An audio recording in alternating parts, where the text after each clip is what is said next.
Hello, hello, hello, hello, and welcome back to another episode of Up Close and Personal with Angela. On behalf of Aspiring Authors Magazine, I want to thank you guys for tuning in for another opportunity to meet another amazing individual that's doing amazing work out in her community and making a difference. Y'all know how I am. So I want you guys to take this opportunity to share this across your circle of influence. You never know what someone may need.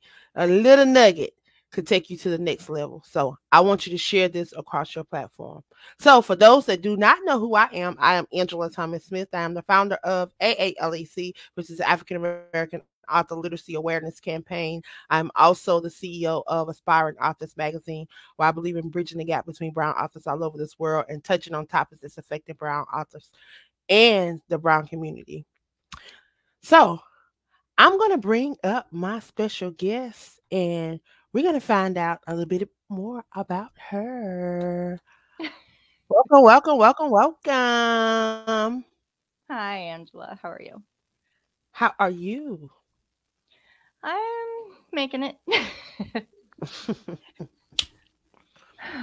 Well, welcome, welcome, welcome. I want you to take this opportunity to share just a little bit about yourself. Who are you and what do you do?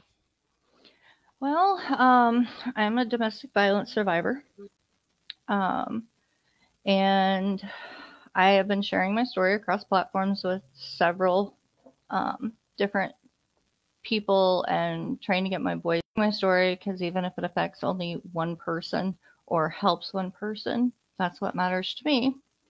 I started working with uh, a production of Studio 222 Films, and with them, I became a advocate in Iowa, where I live, and it's Break the Silence, Break the Cycle, and it's not too far from here.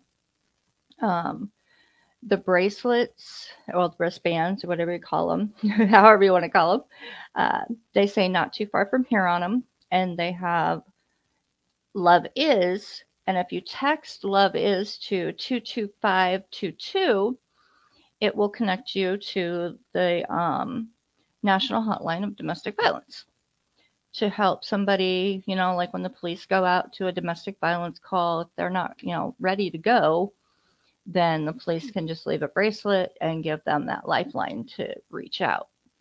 But I was abused by my stepfather from the time I was 8 until I was 13. A lot of PTSD over the years that I've dealt with. Just recently, a couple years ago, I started speaking out. 2012 was his first parole hearing. And then every 4 years after that, I was having to go to the parole hearing and testify, and relive everything over and over and over again. And it got to be hard. But the more I've talked about my story and shared my story with others, the easier it's actually became and more of a healing process for me. He did pass away finally in August of this year. So that took a great stress relief off of my shoulders. I've reconnected with my stepsister that I grew up with. After, 20 some years, we finally got reconnected. And now we have a great bond and great friendship. And, that was my sister. I grew up with her, even though we weren't blood. So I've been, working, getting her to start speaking up and working through everything with her too. But if my story just helps one person, that's all that matters to me.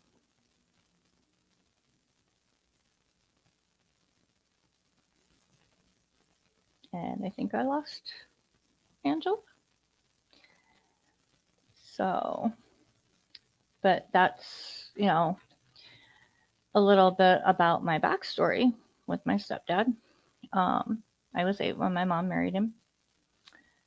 And from the time they got married and we moved from California to Illinois, he started sexually molesting me. So I went through physical, emotional, mental, every kind of abuse that you can possibly think of.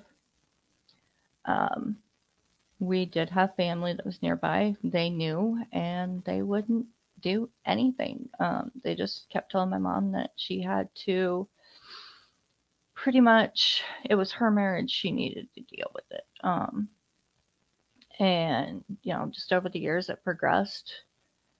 And from there, I mean, it got to the point where we'd moved to Branson, Missouri. And my stepdad had left actual bruises that you could see, because most of the time the bruises weren't able to be seen except for on my mother. On me and my stepsister, you couldn't really see any bruises. So a couple of my friends finally convinced me that I needed to go to the school counselor and ask for help. So I listened to him, and I did. I went and asked for help, and from there, the school counselor at the school apparently didn't know what to do, because she called my mom and my stepdad and set them up with counseling for them. And they went to counseling, and that kind of was a really bad thing, because when they went into counseling, they had them sitting in the same room together, and they asked my mom, is he abusing you? Well, of course, you got him sitting next to you. You're not going to say yes. So what they said is they needed to sit down and make ground rules for me and my stepsister. And from there, it just... I have one question. What's that? Around what year was this? Well, I was born in 76, so about 88 was when they got married, because I was 8 years old. Something like that. I'm not good with math today. But it went on until I was 13, and when I finally decided to ask for help was in November of 1990. Wow. And back then, a lot of people, it was family. Everybody could see the bruises. They weren't going to do nothing. They're, figure it out. You got into this, you get yourself out of it, is basically the way everybody treated it.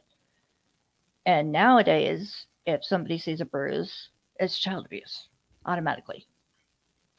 A kid, mine, just like I have children, and mine fell, and she put her glasses and busted open her, and of course, then I get child abuse on me.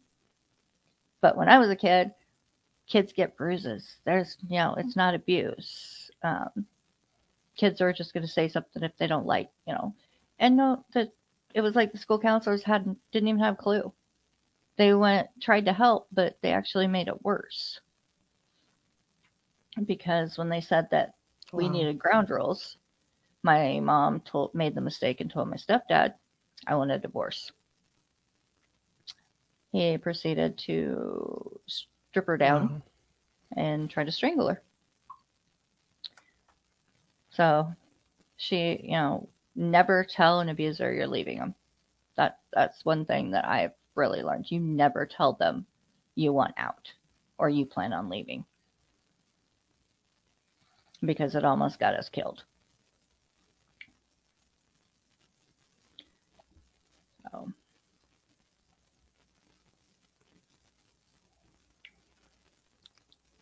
My computer is acted up. I'm about to see if I can get on my phone. So hold on just a second.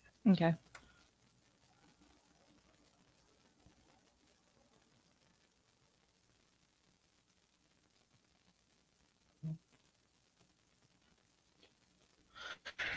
Instead, the enemy always working, always trying to stop. But we're going to talk about this tonight. I'm trying to get in here. I'm waiting on my phone. I'm trying to see what I'm going to have to mute. I'm going to have to mute something. Yeah, I went on the computer because my phone was my phone was almost dead and I didn't want to kill it. So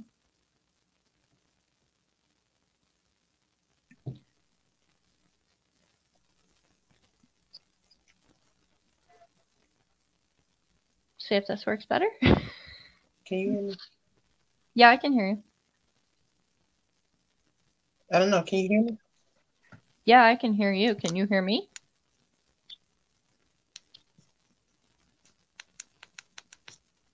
You're froze. Okay. Let's see if this works better. We're both having technical difficulties today.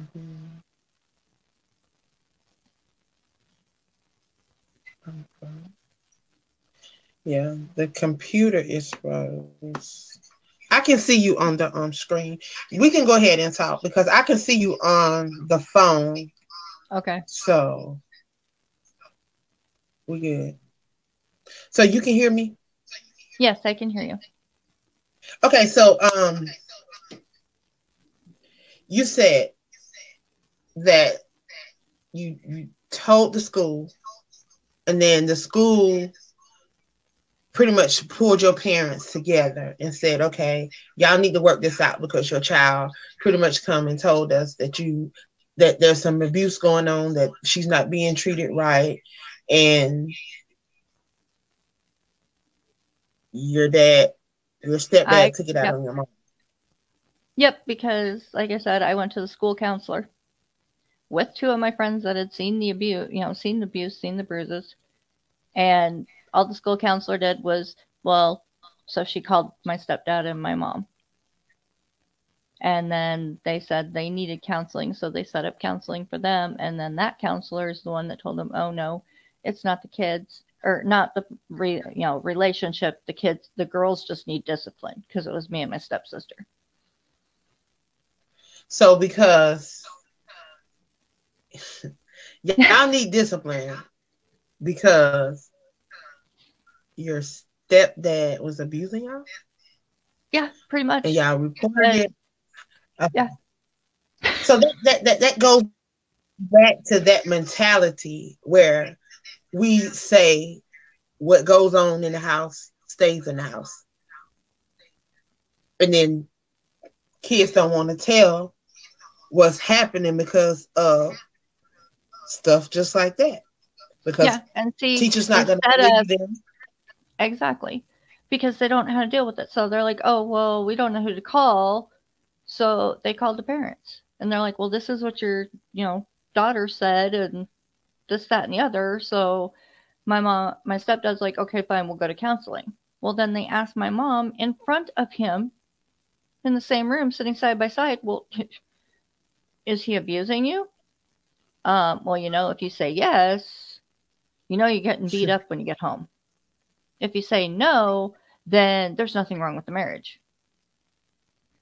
And it's like, so the kids suffer, but then, now our modern age, if a kid gets a bruise and you've spanked them and left a bruise, it's abuse.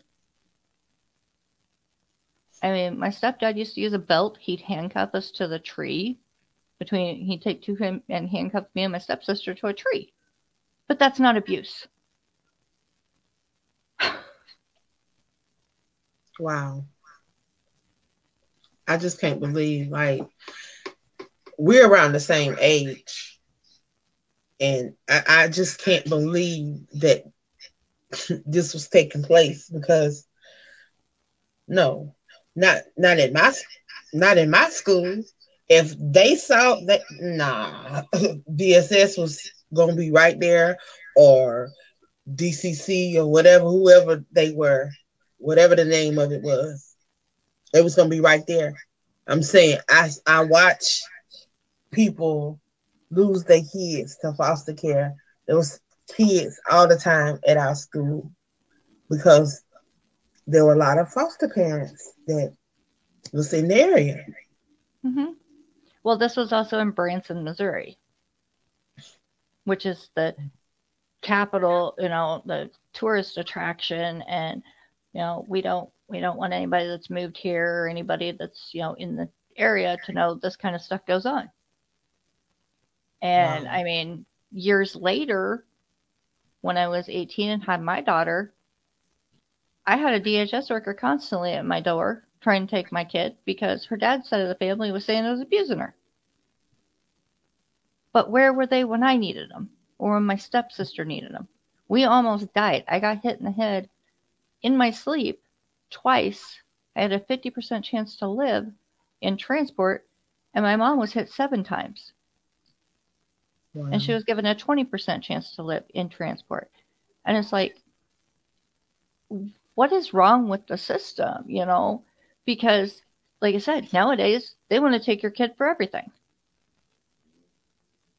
So, how old were you when the accident happened, the incident happened when you were beaten in the head? 13. 13. So, you were in middle school, or were you a freshman in high school? I was in 8th grade, or getting ready to start 9th grade. So some places would have been junior high or middle school. Yeah. So wow. That's crazy. Because that is a very vulnerable time, and that's a time of transitioning. Like, you going from middle school to high school, so you already experiencing a lot. Mm-hmm. Having to deal with this at home. Like, so a little background on your stepdad. Was he abused? See, that's the thing. I don't know a lot about my stepdad. We just know what he told us.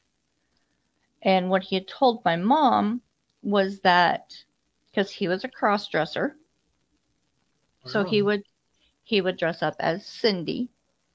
And his thing was, he ran away from home at whatever age, and he ran into Willie, because Willie had been run away from home.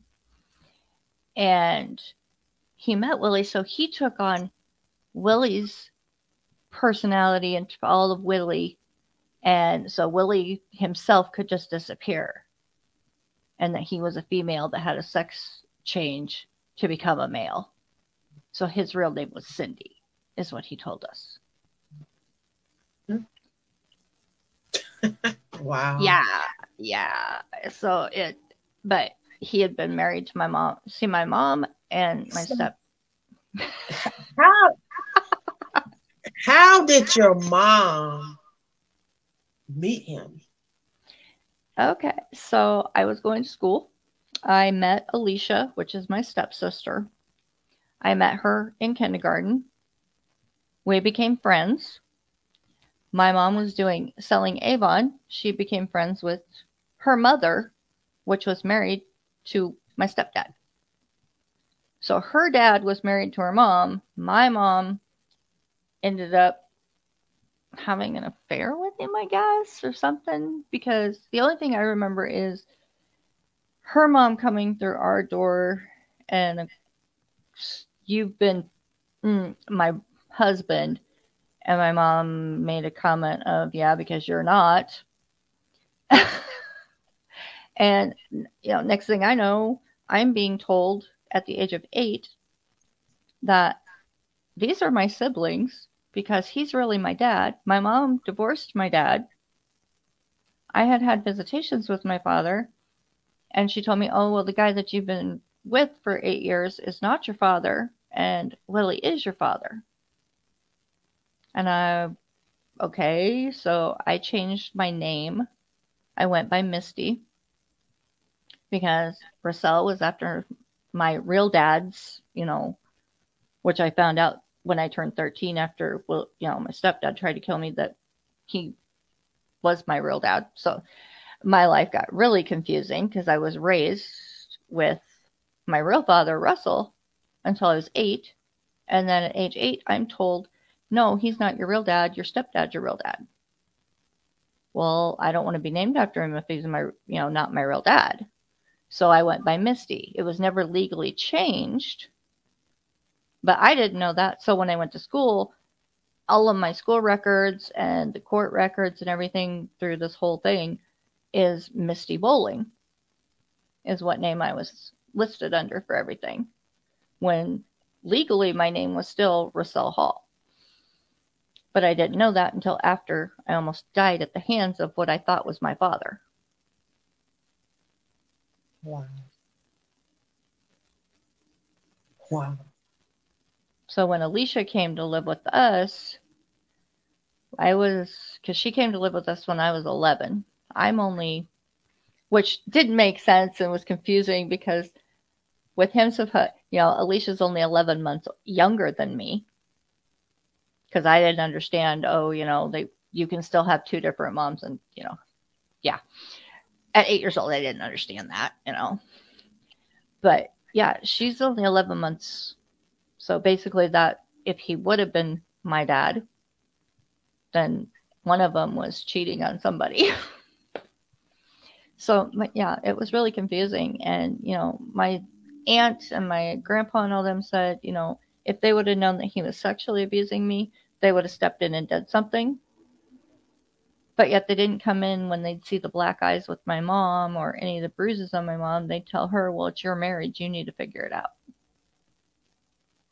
And it's like, how is it different if it's the child than if it's the, So they wouldn't help us get out. What's the issue with your mom's family? Why did they treat her like that? Because my mom, when her mom and dad got divorced, she chose her dad to live with her dad over her mom because she thought her dad wasn't going to get remarried. Well, they got remarried, and then he started having kids with his wife, and she became the outcast. When I said once she moved out, she couldn't ever come back to live. So every time that we'd have, my mom left California to get away from, she planned on not going with Willie, I guess, and was planning on leaving Willie in California, and Willie came with her. And instead of making, ending that relationship there, instead of that, she ended up staying with him and until 5 years later. And the funny part about it, it's actually kind of funny because in the last hearing, before he passed away, which was in 2018, I finally got Alicia to go with me to it. And because it'd be the first time that she actually faced her fear and did something to kind of help her get past it, is she went with me to the hearing for the very first time in 28 years. And she got to hear his version and his side of it when we talked about being handcuffed and beat with belts and, she hitting with screwdrivers and stuff like that. He laughed, and they asked him, and he's like, about, well, did the handcuffing the girls together or the discipline, did it make them stop fighting? Well, no. And he's laughing like hysterically at it the whole time they're asking, and he's answering these questions. And then he tells the parole board that, well, my wife at the time, is what he said. His words. These are his words, not mine. My wife said she made a deal with the devil for a good marriage for 5 years. And after 5 years, the devil told me to kill her and my children. Wow. Wow. So, wow. And then they asked him also, do you still hear the voices? And he's like, yes. And what are they telling you? To kill. To hurt. And they're like, okay, so do you do what the voices tell you to do? He's like, no. So if they tell you to sit down, you don't sit down? He goes, well, yeah. If they tell you to be quiet, well, yeah, I'd be quiet. Yet he wanted to get out on parole. Wow. So I'm just like, wow. I can't believe they would actually want to give him parole after all that you guys went through. Well, What in the they state of try, Missouri, like what did they do to try to assist you? Because I'm sure that there were a lot of trauma. I'm sure there was a lot of sleepless nights. okay, so when after everything happened, me and my mom were in the hospital, and DHS comes in to talk to me or talk to my mother. They didn't realize we were in the same room, and I was on the other side of the curtain because her bed was first when he came into the room, and the curtain was drawn, and I was behind it in my bed. And they came in to talk to her and tell her, well, he was abusing you and the children. Why didn't you leave and get help? Why didn't you get help? Why didn't you leave? Why didn't you, report it? And she told them, well, this is what happened and this is how we ended up here. My girls asked for help and we ended up almost dead in a hospital. The DHS worker told her, well, I'm taking your daughter from your care because you could have saved these girls and this could have been avoided. Of course, that made me mad because it wasn't my mom's fault. So I came out from behind the curtain, and of course, the DHS worker wasn't expecting me to be in the room and hear this. And I came out from behind the curtain, and of course, mine's fight or flight. Well, you ain't taking me anywhere. So my fight instincts and being raised by an abuser, I pinned her up against the wall because that was my response. No, you ain't taking me anywhere. This is not my mom's fault. This is not my fault. This is my stepdad. He did this. And it's like, until we almost died, then DHS didn't want to step in, didn't want to help. Their way of helping was, I'm going to take her. They put my stepsister into a foster home. I ended up going into a foster home a couple years, about a year later, not even a year. It was after the hearing and everything, because the hearing didn't happen until April of 91. And after that next December, because of everything, I tried to commit suicide. I flipped out. I was having a hard time dealing with everything. I ended up in a psychiatric ward for 2 months. They tried to put me and my mom in counseling, and counseling I didn't want to do it. And to get out of the psychiatric ward, I was raised on how to manipulate the system, how to get what I wanted when I wanted it. And I didn't want to be in there. So everything they asked me, I told them everything that they needed to hear so I could get out of the psychiatric ward. And it's like, okay, I'll sit here in counseling and I'll get through it. But when I get home, I'm not doing this counseling, because to me, a counselor is there. They don't know what you're going through. You can tell them everything, but can you fix it? Can you make it better? You're a sounding board. If I'm going to voice and tell my story, I'd rather tell it to a live, more people than just one person. I want my story to be heard, because then it can actually help somebody. Sitting in here on a one-on-one, who am I helping? Except for repeating the same thing over and over every session. And to me, that was not healing. That was not helping.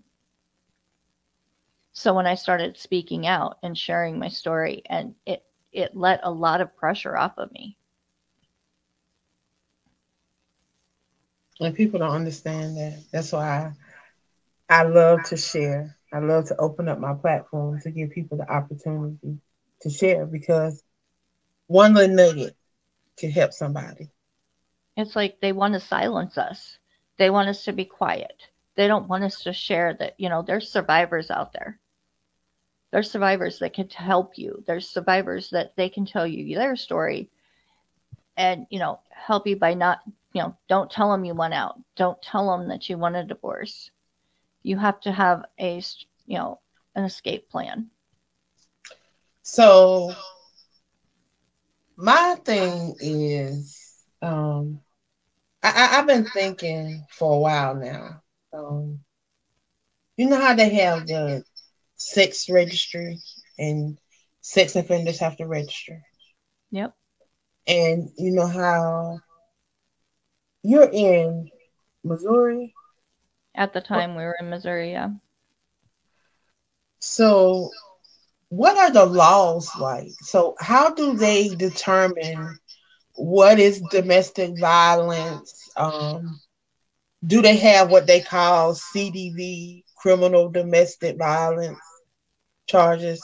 And That, okay, how that's a, long does it take to get to that level? Because I'm here in South Carolina. South Carolina is different from Georgia. Georgia is different from mm-hmm. Tennessee. So I'm sure every state is different. Yep, every So state is different. So I was wondering what was it like? So this was one thing I was hoping that you'd bring up. When it came to his sentence, we go before a judge. They said it was not premeditated murder or attempted murder. They didn't say it was premeditated, even though he filled up both cars, his truck and my mom's car, with a full tank of gas that day, and everything. Had the trunk of my mom's car packed with our clothes to make it look like, because he told my mom when he tried to strangle her, if they can't find a body, they can't prove a thing. So he planned to make it look like that she left with me and my stepsister, because he planned on killing all of us. But when it came to trial, he didn't get attempted murder, even though we almost died. We had a 20% and a 50% chance. Because, one, he used a claw hammer. A hammer is an everyday tool. It's the only thing you can carry in your vehicle that is not considered a concealed weapon. Two, because in Missouri, aggravated assault gives you more time in prison than attempted murder or murder. A murderer or attempted murderer will walk within 5 to 10 years. In Missouri, aggravated assault gives you 30 years in prison. He got 2 counts of aggravated assault, which gave him 60 years. After 15 years, he would come up for parole, but then the second 15 years would slap on top of it. So he would not be able to come up for parole till 30 years after the fact. Well, this happened in 1990. So you figure 90 to 2000 should have been the first time that he came up for parole. Well, that isn't how it works. That's the way court system sets it.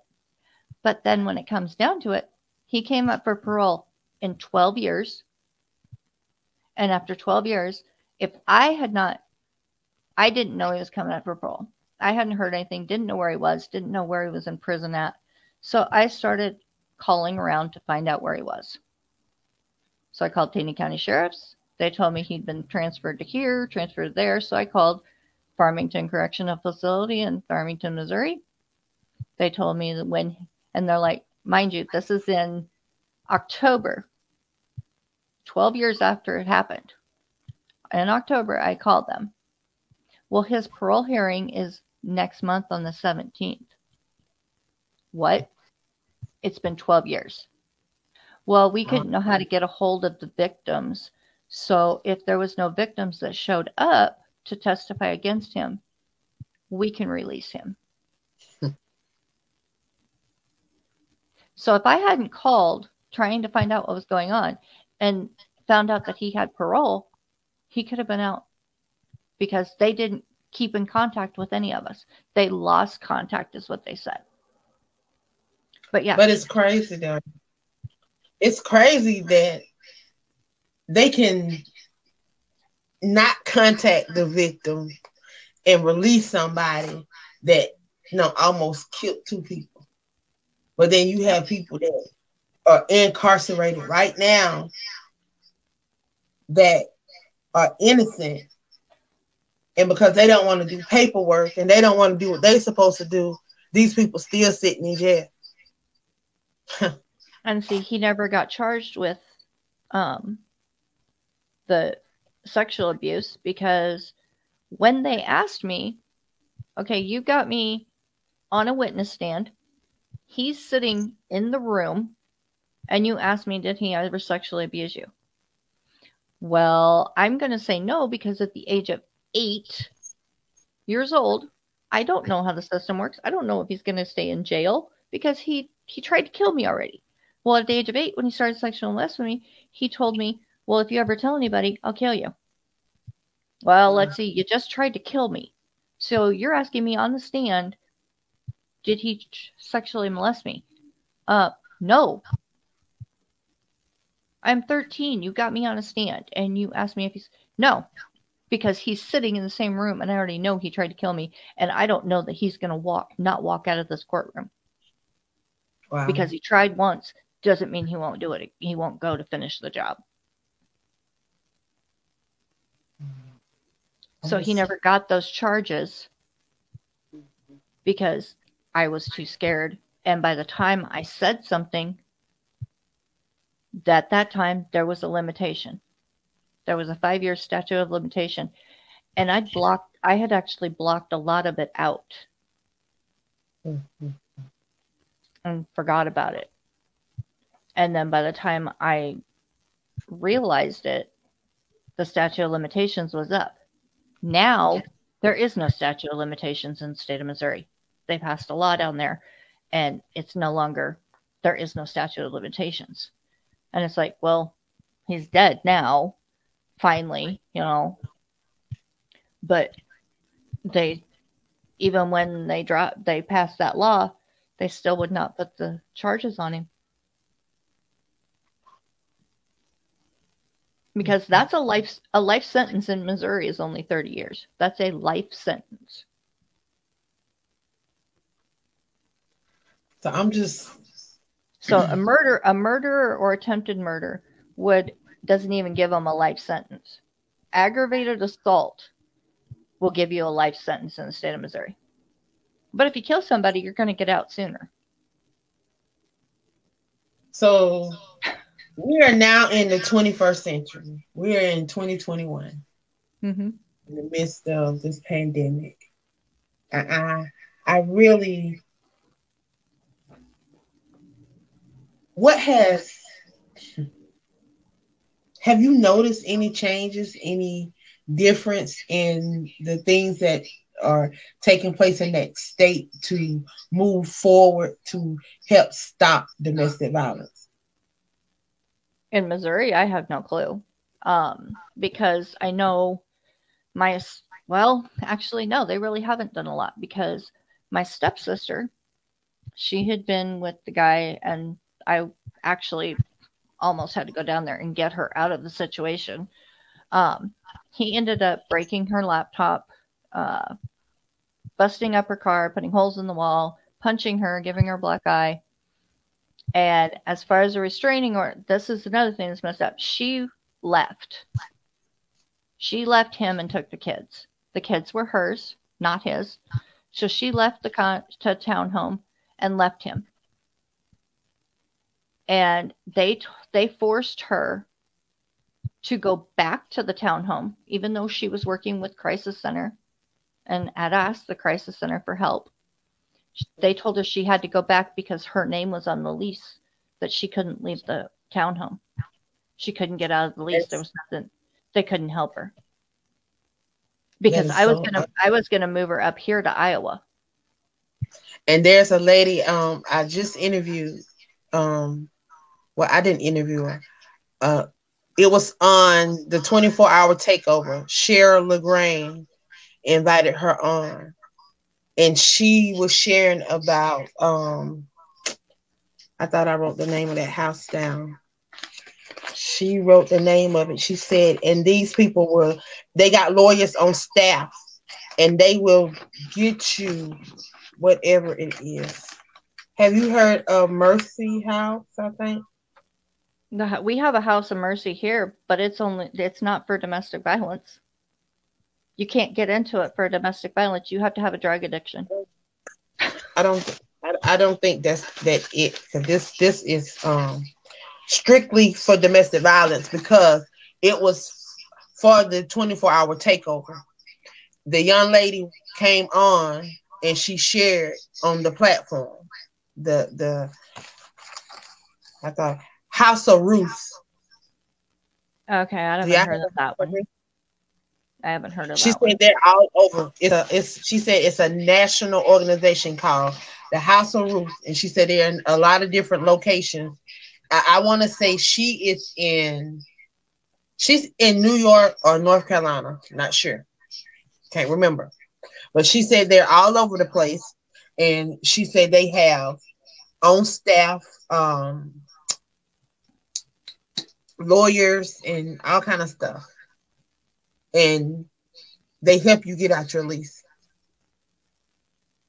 She said it on one of those videos. Matter of fact, when we get off this live, I'm going to send you the video and you can watch the video and you can hear it for yourself. Because she said, and I said that will be a great resource. And that's what I was telling one of the young ladies. We all need to start pulling together and finding different resources. If you know somewhere that provides services for something, it don't matter where you are.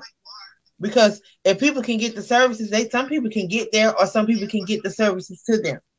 But it's all about us coming together from wherever we are and pulling our resources together to help those that are in need. Yeah, because I'm in a group that's called Share the Hope. And we help other, if somebody if they need to find a way to get out or, need some questions answered or whatever. And right now we have a gal that left with her kids to get out of an abusive situation, and none of the shelters are open to be able to take the kids in. And CPS was threatening to take her kids and everything. And she's in Michigan, and it's like, we're all trying to figure out how to help her. And that's that's something she's in Grand Rapids right now. And that's one that we're trying to help right now. And it's like, a lot of us are sitting here, well, we're trying to give her this information and that information. And, because she's leaving an abusive situation, CPS wants to take her kids. See what I mean? You can't live in your car. You can't go to a shelter. They don't have a shelter available. It frustrates people, and they end up having to go back to the situation because they feel like they have no place else to go. And that's what's happening so many times. And that's why so many of these situations are situations. Mm-hmm. So again, I said to some people, what can we do to pull resources together, to pull knowledge together, to come together and figure out? Because I just speak from my experience. When I left, everybody that said that they were going to be there for me, they were not there. Mm-hmm. If it was not for the Holy Spirit and just the will to survive, I wouldn't be sitting right here. And then people don't understand. And with because we have been there, we are survivors. And it's just like, you survive this, but you don't want to tell nobody. You don't want to talk about it. You don't want to share. How can you not want to share about something that can help somebody else? Exactly. And, it's in Missouri, they'll issue a emergency restraining order. But with my stepsister, right now, she had a restraining order. But because he hadn't tried to come back and cause any issues, they dropped the restraining order because there was no threat anymore. And it's like, how? Why? It should be he abused you. I got a restraining order because I had the proof that he did this. Why are you dropping it? Oh, because he hasn't showed up in so many months and done anything? Yeah, he has a restraining order. Maybe he's going to stay away. But you take that restraining order away, and he's right back. And he was right back. He broke through the door. He, and it's like the cops and stuff. Well, why isn't the restraining order still in play? Because he hadn't done anything. He waited till the restraining order was dropped and then came back and did it again because they said, oh, well, he don't need it. He's not doing anything. And she can't keep the restraining order. They issue it. It lasts for a couple of months and then they take it away. So these are the incompetent people that we have in authority that are making decisions, because they are definitely making wrong decisions. Because if somebody got a protective order on somebody, there's a protective order for a reason. Mm-hmm. It's not just there. And I think it should be permanent, because if somebody threatened me, then I don't know when they may carry out that threat. Just because they don't carry it out in your time frame, don't mean that it won't be carried out. Exactly. So you're giving them time to ponder and plan. It should be, when things like that are issued, it should be issued on a permanent basis. And exactly, you should be the only one to have the authority to request for something like that to be removed. You are the victim. Nope. Because that was her black eye. Wow. That was her car. That he shattered her window. And this is the laptop. I have the laptop here because I'm trying to get the data off of it, at least since the screen doesn't work. Wow. And nothing. He was supposed to pay for the repairs on the car, that. None of it ever got done. He never had to do any of it. Wow. I was like, okay, so our system's not putting him in jail? Or, why didn't you throw him in jail? Why I keep telling people we can't keep sitting by and just thinking that things are going to change. We have to go. These people that are creating these laws are not changing. You look at the laws from the 50s, the 60s, the 70s, the 80s, the 21st century, they still the same. Nothing is evolving, but we're supposed to be evolving people. Oh, but they have changed the laws. You can smack your child as long as you don't leave a bruise. You leave one bruise, and you got child abuse against you. Well, when I was growing up, and like I say, we not that. I think I have you by a year, but when I was growing up, you got it with whatever, and I wish you would talk about some 911. It wasn't no 911, and I wish you would pick up the phone and call the operator talking about you got an emergency, somebody hit you. Yeah, okay. They say raise up a child in the way you want them to go. If they depart, they will not forget. You got to put something in them kids. People don't understand. We allow too much. We don't want to speak up. We don't want to walk away. We want to keep giving people chances. We want to allow things. Wow. People can change. No, he can change. You cannot change people. I used to be that person. They call it codependency. Yeah, codependency is what it's called. And a lot of people suffer from that. Because, first of all, you have to realize that you don't have no power. You're powerless, except for the power that works within you. That's the creator. So if you definitely not operating or connected to him, you don't even know what I'm talking about. But for those that think they may know something, you got to put something in here to get something out. Well, if you ain't put nothing in them babies, you ain't gonna get nothing out the babies. You're gonna continue to have this broken circle.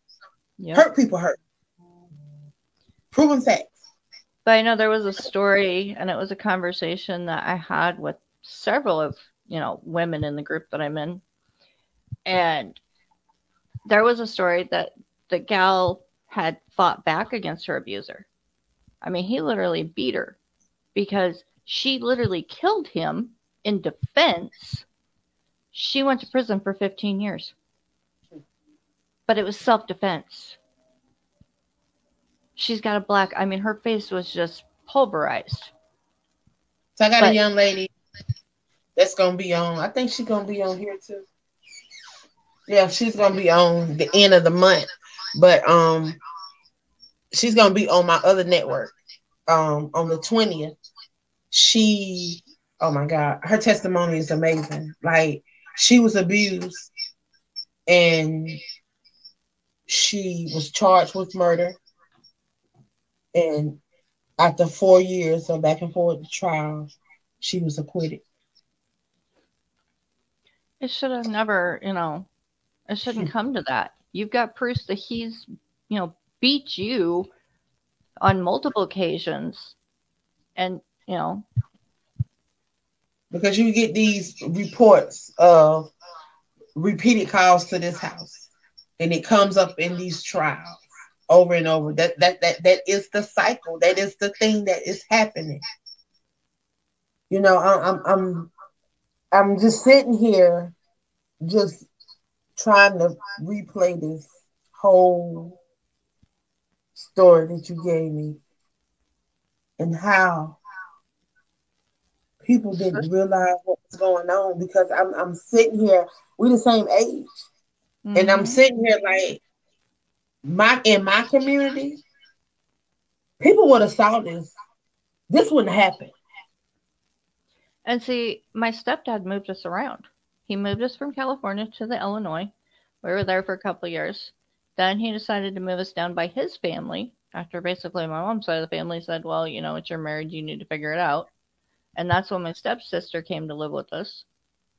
And his family, my mom tried to tell them what was going on. They didn't care. They seen the bruises. They didn't say anything. So where were y'all when people were seeing the bruises and keeping it hush? Because I really want them to know that they need to be ashamed of themselves. In Illinois, in the Quad Cities, in Texas, in Tyler, in Moline, Rock Island, Illinois, because I went to John Deere Junior High in Moline. I went to Coin Center, was the grade school I was in, and that was in Milan. Branson, Missouri. And it was Branson, Missouri where I asked for help, because he managed to keep the bruises on me and my stepsister hid. But he also didn't let us have friends. He didn't let us have a life. My only outlet was the fact that I ran track and cross country. So my track meets, my cross country. So if I was doing a cross country meet, my mom had to, or he would show up in different parts of the route. They'd have to know the route.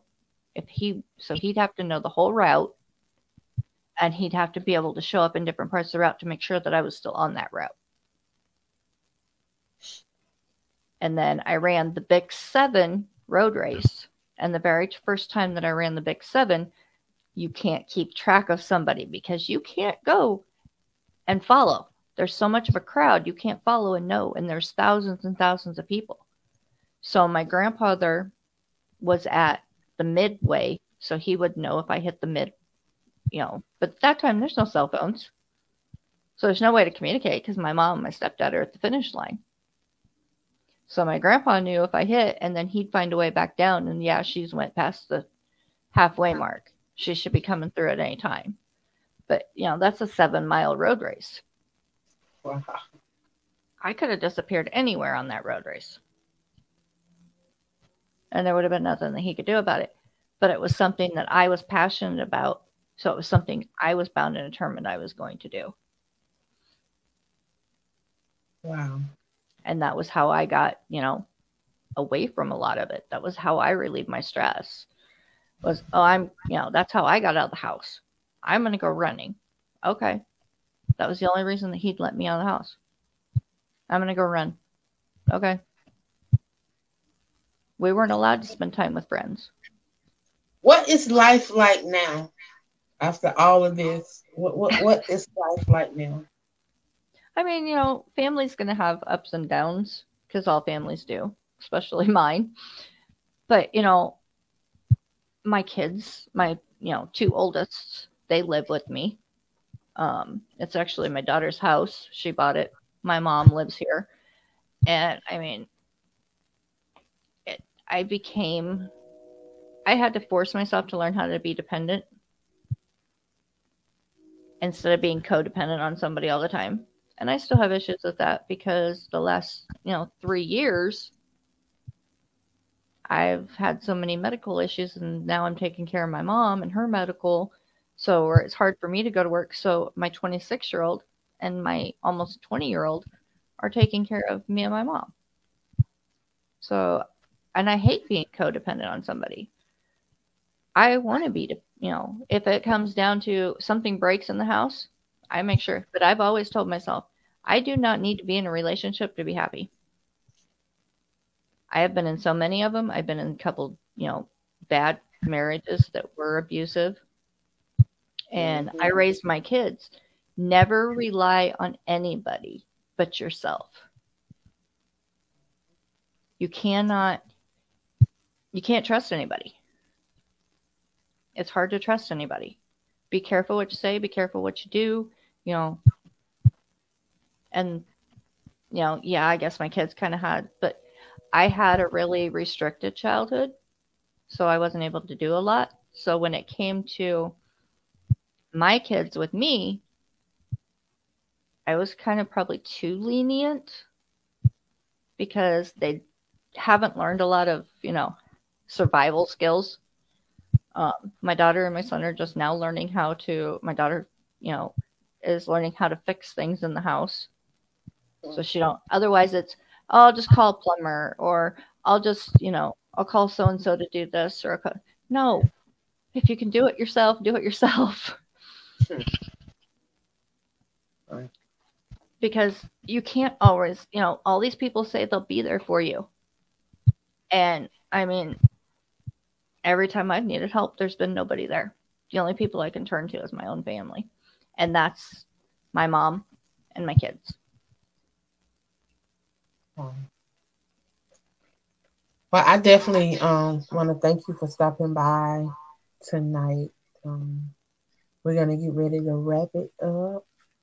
I want to share with those that are tuned in and those that catch the replay how they can follow you.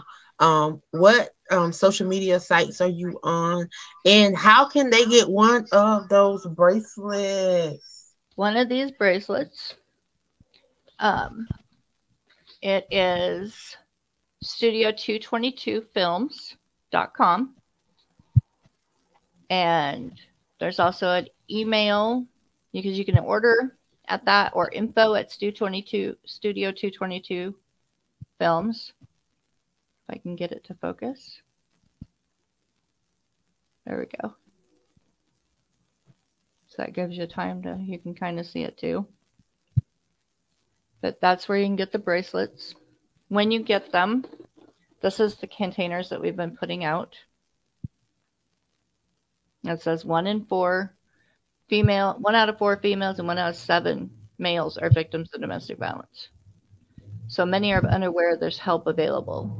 This wristband had the National Domestic Violence Hotline number, offering them a lifeline of hope. And you can order them in any color, any style. This is the sticker that they come with. And then on the back it says, focus. Help is only a text away. You text "love is" to 22522, and that's the National Domestic Violence Hotline.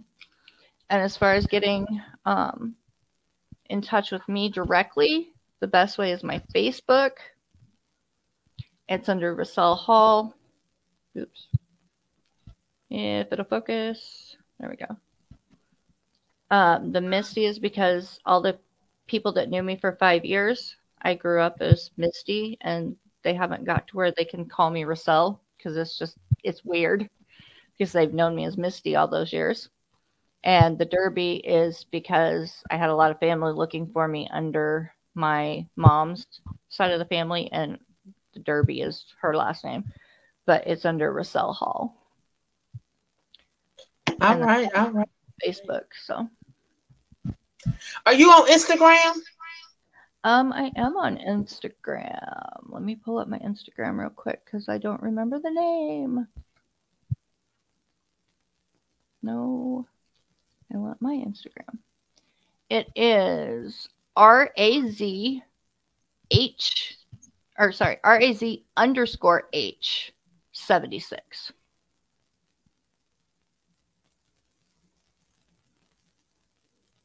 And then it says Rasel Misty Hall under it.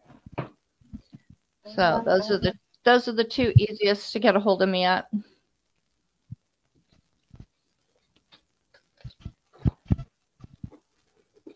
And is there a way that people can, somebody missed this broadcast, that they can come back and look at it later? Yeah, of course. They can watch it. This link is live.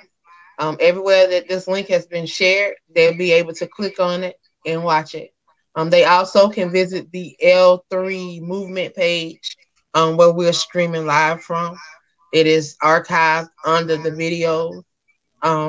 As soon as this live is over, I will be downloading it and uploading it to YouTube. So it will be shareable across our platforms on YouTube as well. Okay. So can you send me a link when you get that link up? I will. All right. So that way I can post it too. And but yes, it's been great talking to you and actually seeing you face to face for the first time. Well, thank you. Thank you for being willing to share because I know it's not easy sharing. So I thank you for your transparency. I thank you for your willingness. Keep pressing forward because we're not backing down. We just released a book. It's we come to heal the city and heal, stumping out domestic violence. Me and it's 13 of us. We share our journey. Like I say, the young lady. She shared her testimony, and there's individuals that I tell you, some of them brought tears to my eyes, and I couldn't imagine. I've heard your story for the second time, and this time I heard something that I didn't hear the first time. Mm-hmm. So every time you share your story, I'm sure that those that are following you, those that support you, are going to hear something that they didn't hear before. Yeah, each time it's like I try to get everything and remember everything. And I mean, I have it written out because I was going to, add it to a testimonial and have it written out, but I haven't got completely completely done yet. So it's okay. Just the fact that you are sharing and giving somebody an outlet, because somebody out there needs to know this. Somebody needs to hear your voice because they don't have a voice. Mm-hmm. So thank you. Thank you for your transparency. Yeah. Thank you, Angela, for your time too, and being able to do this and help me with, because this is a way to help me cope and get past everything. Well, continue to follow us because opportunities come by all the time. So just stay a part of the circle and take advantage of the opportunities because people need to hear your story. And I tell people, don't be silent. Stay before people. Be relevant. Yeah. Because somebody needs to hear. Somebody needs to hear. So thank you guys for tuning in tonight to Up Close and Personal with Angela. I tell you, I have truly once again enjoyed this night. So thank you, Reza, for stopping by. Thanks, Angela. I want you guys to know that we are taking a stand against domestic violence. If you are a domestic violence survivor or a domestic violence advocate, please join us tomorrow night at 8 p.m. Eastern Standard Time over on Clubhouse. Everything domestic violence, that's what we're talking about. What is domestic violence? It happens 24/7, 365 days. And why do we only celebrate once a month? The month of October. Once a year, we celebrate and bring awareness to domestic violence when it's happening 24/7, 7 days a week, 365 days. Something has to change. And we are the change that we desire. So I want you guys to be blessed. Join me back here tomorrow. I will start at 11 a.m. I have my first interview, Dr. Carolyn Stevens. So join me. I love you guys. Be blessed. Be blessed.